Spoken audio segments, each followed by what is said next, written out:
देखिए, मुझे ये बताया गया था कि इस शहर के अंदर कई 100 ऐसे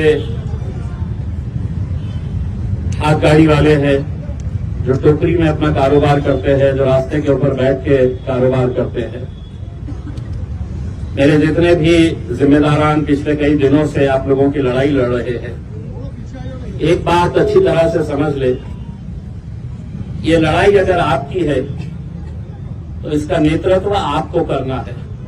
हम आपको सिर्फ पीछे से ताकत देने वाले हैं। अगर आप तकलीफ में है और आप ये उम्मीद कर रहे हैं कि साहब हमारी लड़ाई जो है वो नासिर सिद्दीकी लड़ेगा और मैं धूप के वक्त में जाके आराम करूंगा, तो ऐसा मुमकिन नहीं हो सकता है। जब रास्ते के ऊपर उतरना है तो पूरी ताकत के साथ उतरना है।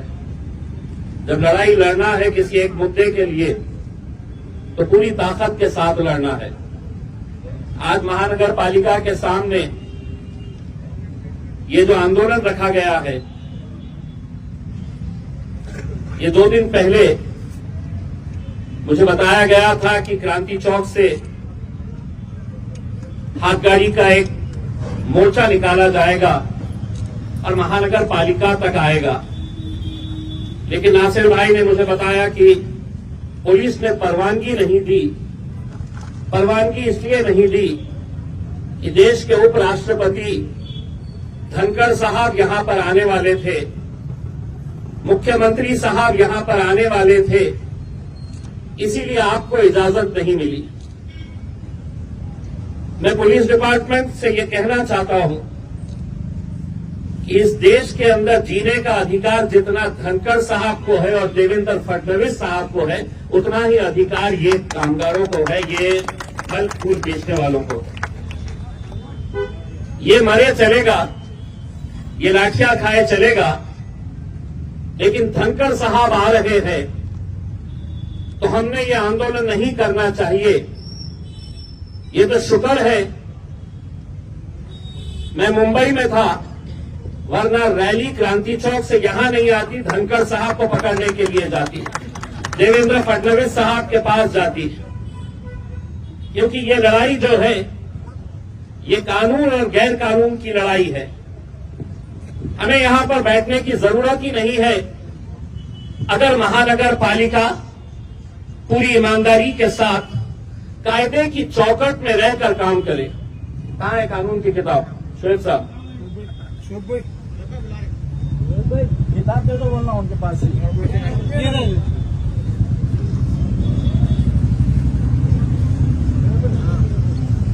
ये शायद आप लोगों को समझ में नहीं आएगा, लेकिन जो अधिकारी वहां पर बैठे हुए हैं उन सबको ये अच्छी तरह से समझता है, क्योंकि पूरे महाराष्ट्र के अंदर जितनी महानगर पालिकाएं हैं उनके लिए ये कानून इन्हीं लोगों ने बनाए हैं। न ये आपने बनाए हैं न हमने बनाए हैं। और इसमें आपको ताज्जुब होगा कि ये कानून के अंदर जो सबसे पहला कानून जो बनाया गया है, सबसे पहला कानून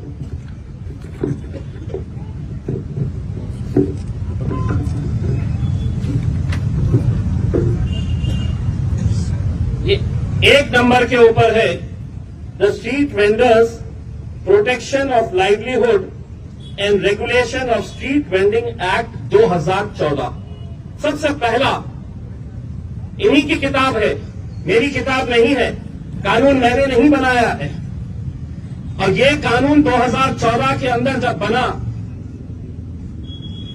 उसके बाद 2019 के अंदर जब आप लोगों ने मुझे लोकसभा के अंदर भिजाया तो मैंने ये बात दिल्ली के अंदर उठाई थी कि आपने कानून तो बना दिए हैं, लेकिन आज एक सच्चाई ये है कि कोई भी ठेले वाला सम्मान के साथ अपना कारोबार नहीं कर सकता है।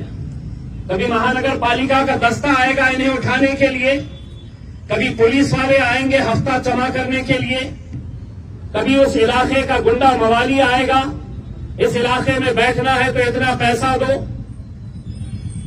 अगर कानून बना है तो क्या वजह है कि आज उसी कानून के तहत इस शहर के अंदर जितने हॉकर जोन होना चाहिए वो हॉकर जोन नहीं बनाए गए।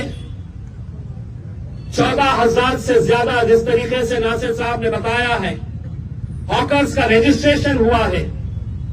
क्या आप लोग उसके अंदर हैं? मैं आपको बताता हूं, यहां के अधिकारी और आपका जो ठेका लेने वाले आपके नेता है, इन लोगों ने अलग अलग नाम से रजिस्ट्रेशन करवाया है। क्यों? कि सरकार ने इसी कानून के तहत प्रधानमंत्री स्वनिधि योजना जो बनाई कि ये गरीब है, एक टोकरी के अंदर ये मौशी अपना कारोबार कर रही है, ये कारोबार अगर बढ़ाना है तो सरकार ने पहले इसे 15,000 रुपये लोन देने का तय किया उस स्कीम के जरिए। वो 15,000 रुपये ये वापस करती है तो और ज्यादा इसे लोन दिया जाएगा। ऐसा करते करते 50,000 रुपये तक का लोन ये हाथ गाड़ी वाले, ये टोकरे में, ये रास्ते के ऊपर बैठने वाले जो कारोबारी है, उनके लिए ये सरकार ने ये स्कीम निकाली। लेकिन मैं आपको यकीन के साथ कह रहा हूं कि ये 14,500 लोगों की लिस्ट अगर निकाली गई तो उसमें आधे से ज्यादा बोगस नाम है जिनके नाम से 15,000 रुपये उठाए गए हैं इस महानगर पालिका, बांटे गए आपस में, और अकेले महानगर पालिका के लोगों ने नहीं। इसमें जो आपके यूनियन के कुछ पदाधिकारी है, जो शहर के छोटे मोटे लीडर हैं, वो सभी लोगों ने ये 15,000 रुपये उठाए आपके नाम पे, वापस किए, फिर 25,000 उठाए, वापस किए, फिर 50,000 रुपये आपके नाम के ऊपर उठाए गए। अगर नहीं तो मैं महानगर पालिका को ये कहना चाहता हूं कि जितने लोगों का रजिस्ट्रेशन हुआ है वो रजिस्ट्रेशन की लिस्ट ऑनलाइन डाले कि कौन से महल्ले के अंदर, मुकुंदवाड़ी के अंदर कितने ठेले वाले हैं, किसको लोन दिया गया है, उस्मानपुरे के अंदर कितने हैं, शाहगंज के अंदर कितने हैं, किरारपुरे में कितने हैं। ये पूरी लिस्ट आप डालिए, अपने वेबसाइट के ऊपर डालिए, आपको पता चलेगा कि कितने लोगों ने 15,000 कोई हाथ गाड़ी नहीं, कोई टोकरी के अंदर सब्जी फूल नहीं बेच रहा है, फल नहीं बेच रहा है, लेकिन आपके नाम के ऊपर 15,000, 25,000, 50,000 रुपये के लोन निकाले गए हैं। 50,000 लेने के बाद ये कोई वापस नहीं करने वाला, क्योंकि उनका पता ही वहां पर नहीं है। गलत तरीके से रजिस्ट्रेशन कराए गए, और सवाल यही पैदा होता है कि अगर ये कानून के तहत, अगर इन्हें सम्मान के साथ काम करने की, 2 वक्त की रोटी कमाने की अगर इन्हें इजाजत दी जाए तो ये क्या मांग रहे हैं? ये आपसे सिर्फ एक छोटी सी जगह मांग रहे हैं। महानगर पालिका की जिम्मेदारी है, कानून के तहत, मैं कोई भी बात कानून के अलावा नहीं बात कर रहा हूं, कानून के अंदर यह प्रावधान है कि हर मोहल्ले के अंदर हॉकर जोन होना चाहिए, हर एक को लाइसेंस देना चाहिए, आई कार्ड देना चाहिए। वो आई कार्ड से पता चलेगा कि कौन कहां पर बैठा हुआ है, किसका कौन सा इलाका है। लेकिन क्या ये सच्चाई नहीं है कि जो आ रहा है आपको उठाकर लेकर जा रहा है? मुझे बताया गया है कि हरसूल में किसी एक मुकाम के ऊपर जो जब्त करी हुई हाथ गाड़ियां हैं, कितनी हाथ गाड़ियां और जो वजन करने वाले कांटे होते हैं, कितने सारे हरसूल के अंदर पड़े हुए हैं। मैं मेरे तमाम जिम्मेदारों से ये कहना चाहूंगा, अगर इनकी मदद करना है तो प्रशासन को 8 दिन का समय दीजिए। एक एक गाड़ी इन्हें वापस मिलनी चाहिए, एक एक कांटा इन्हें वापस मिलना चाहिए। ये लड़ाई आप लोगों को, हम सबको मिलकर लड़नी है। आप बिल्कुल सही बात है, यहां पर बोलने वालों ने बताया है कि महानगर पालिका के अंदर सब कुछ अच्छा है, ऐसा नहीं है। गरीबों को किस तरीके से निशाना बनाया जाता है, कुछ दिन पहले एक अखबार के अंदर महानगर पालिका की तरफ से एक नोटिस आई, जिन जिन लोगों का टैक्स 1 लाख रुपए तक का नहीं भरा हुआ है, 1 लाख जिसका नहीं भरा है, उनकी प्रॉपर्टी जब्त की गई है। 1 लाख जिसका नहीं भरा गया है, ऐसे 32 लोगों की प्रॉपर्टी जब्त करके उसकी नीलामी करने की नोटिस महानगर पालिका ने दी। 1 लाख रुपया मैंने महानगर पालिका को लिखित के अंदर दिया हूं। कितने ऐसे लोग हैं शहर के अंदर जिसके 15 लाख, 20 लाख और 50 लाख रुपये बकाया है अभी तक? तुम उनको नहीं पकड़ोगे। गरीब को इसलिए पकड़ोगे कि तुम समझ रहे हैं कि गरीब की कोई आवाज नहीं है। लिखित के अंदर देने के बावजूद कि किस इलाके के अंदर किसके 15 लाख रुपये बचे हुए हैं, किसके 10 लाख रुपये बचे हुए हैं, क्या उनके लिए कानून अलग है? इनके लिए कानून अलग है। लेकिन नहीं, उन्हें यह मालूम है कि ये गरीब है, ये कितना लड़ेगा, कैसा लड़ेगा। लेकिन आपको मैं यकीन दिलाना चाहता हूं, कोई आए ना आए आपकी लड़ाई लड़ने के लिए, ये जितने खड़े हुए हैं मेरे साथ, ये आधी रात को आपके लिए खड़े रहने के लिए तैयार रहेंगे। मुझे खुशी है कि आपकी लड़ाई के लिए जिस तरीके से ये लोग अपने अपने इलाके के अंदर गए, मोहल्ले मोहल्ले के अंदर गए, और आप लोगों से यही अपील की कि ये लड़ाई हम लड़ेंगे आपके साथ मिलकर। हम भी चाहते हैं, हमारा क्या मफाद है इसके अंदर? हमारी सिर्फ यही कोशिश है कि ये गरीबों ने सम्मान के साथ, ऐसा नहीं कि महानगर पालिका की गाड़ी आ रही है तो महातारी बाई टोकरा उठाकर भाग रही है, हाथ गाड़ी वाले भाग रहे हैं। ये जहां पर हो रहा है, मैं एक आपसे भी कुछ बात कहना चाहता हूं। मैं धंधा कर रहा हूं तो मैं कहीं पर भी खड़े रह सकता हूं, कितनी भी सड़क के ऊपर मैं आ सकता हूं।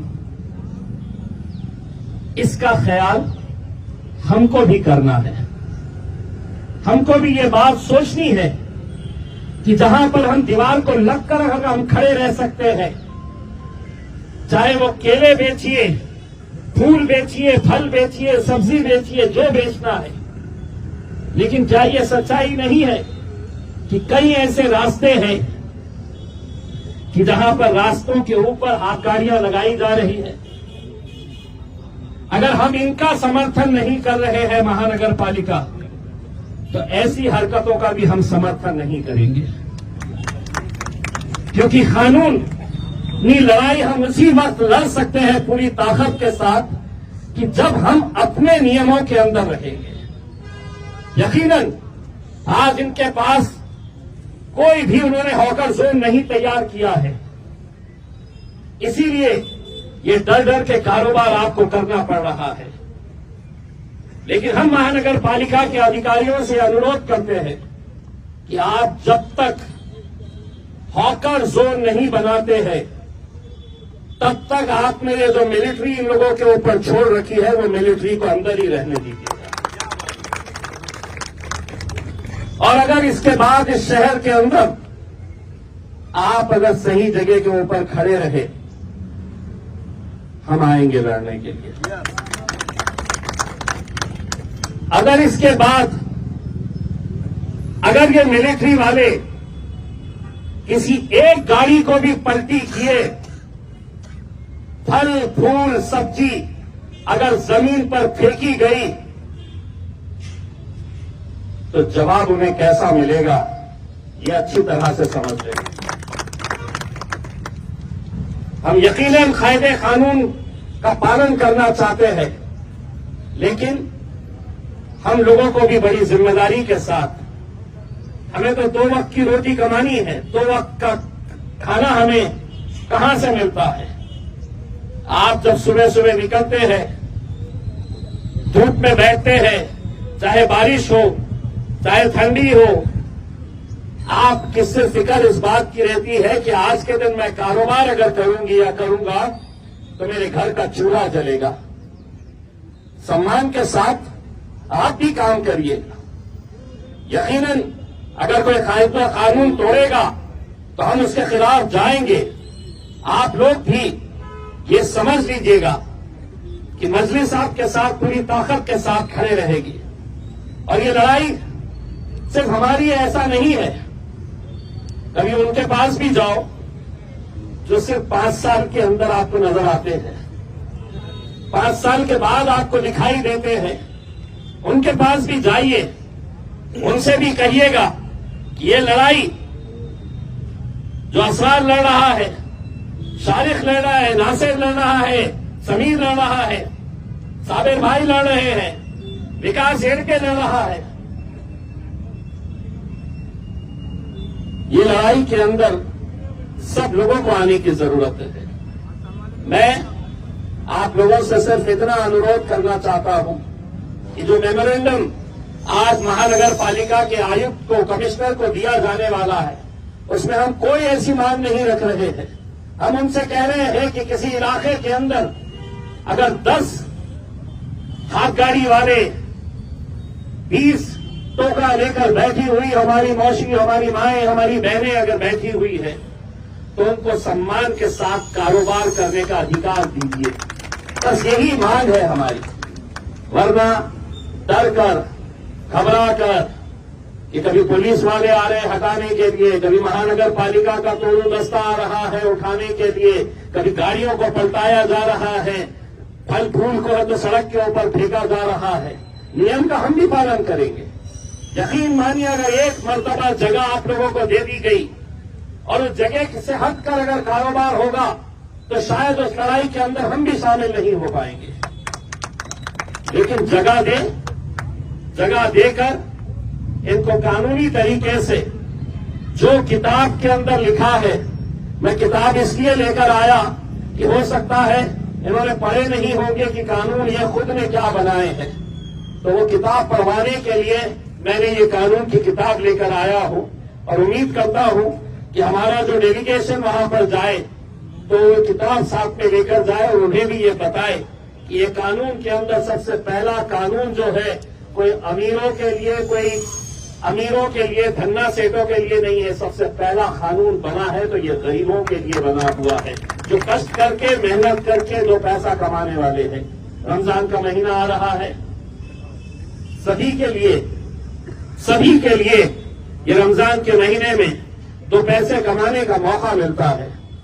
लेकिन आप लोगों की जिम्मेदारी है, हमने अपने तौर के ऊपर ये तय कर रहे हैं कि हम कहां पर ऐसी रमजान की मार्केट को बना सकते हैं जहां पर पब्लिक को भी तकलीफ नहीं होनी चाहिए और आसानी के साथ आप लोग जो माल लेकर आ रहे हैं वो माल बड़ी आसानी के साथ बिकना चाहिए, अच्छी जगह उसको मिलनी चाहिए। इसके बारे में भी हम चर्चा कर रहे हैं। आप लोगों का साथ रहेगा तो यकीनन ये रमजान के महीने को हम बहुत अच्छी तरीके से, बहुत अच्छी जगह के ऊपर हम लोग ऑर्गेनाइज कर सकते हैं। मैं मेरी पूरी टीम जो इस आंदोलन को कामयाब करने के लिए पिछले कई दिनों से मेहनत कर रही है, मैं उन सभी लोगों का शुक्रिया अदा करता हूं और उम्मीद करता हूं कि ये लड़ाई आपकी अकेले की नहीं रह गई है। ये लड़ाई के अंदर उन गरीबों का साथ मजलिस पूरी ताकत के साथ खड़े रहेगी, आप लोगों का साथ देगी और यकीनन आप लोगों को यह अधिकार दिला के रहेगी कि आप लोग भी इज्जत और सम्मान के साथ ये कारोबार कर सके। बहुत बहुत धन्यवाद।